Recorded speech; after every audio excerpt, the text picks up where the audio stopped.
сөздер арабтан кірген, парсыдан кірген, ресейден кірген деп жатады. Осыдан парсыдан келген сөздер дегенге кірме сөздерге анықтама беріп кетемін. Жалпы қазақ тілі 2 миллион жарымнан артық сөзі бар, өте тілге бай, мәдениеті тереңде жатқан ауызекі әдебиеті біздің эрамызға дейінгі эпостармен бай екенін білесіздер. Ал мына парсының тарихына шолу жасап көрейік. Парсы бұрын Медиа мемлекеті деген атпен белгілі болған екен. Ахемен әулеті мемлекетте негізгі рөл атқарған. Ол 7-ші ғасырда араб шапқыншылығында, арабтың ислам дініне таралып жатқанда соның қол астында болған.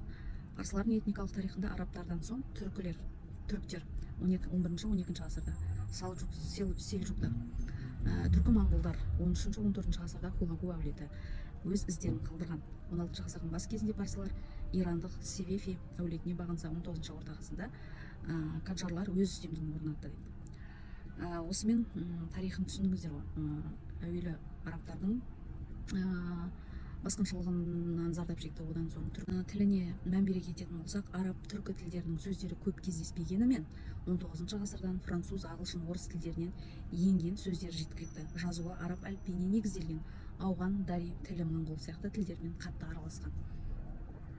Так, енді парсы тілі ежелгі парсы тілі деп, қазіргі парсы тілі деп бөлінеді екен. Бұл тілдердің классикалық кезеңдегі тілдердің көне парсы тіліне тәжік және дархи тілдері дамыды дейді. Айырмашылықтары 16-17 ғасырда ғана басталды. Сондықтан классикалық парсы тілінде әдеби мұраға Ауғанстан, Тәжікстан, Иран халықтарына ортақ болып табылады.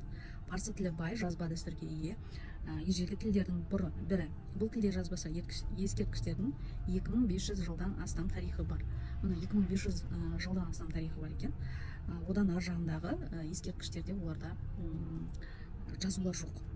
Сондықтан да егер салыстырып қарайтын болсақ, біздің руна жазуларымыздың біздің эрамызға дейінгі пайда болған тасқа қашап жартастарға қалдырылған жазуларын есептейтін болсақ, Иранның жазуы 2500 жыл бұрын ғана пайда болған.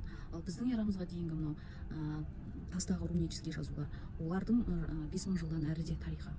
Сонда салыстырып қарасаңыз, біздің тілдің ертерек пайда болғаны, ал біздің тілдің үстемдігі басым болатын тарихта дәлелдейді.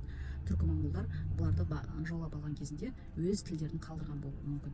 Сондықтан да кімнің тарихы тереңде, сол халықтың сөздері өздеріне колония алған елдерде қалып кетеді. Ал біз парсының колониясында болған жоқпыз. Ол жақтан бізге кірме сөздер келетіндей.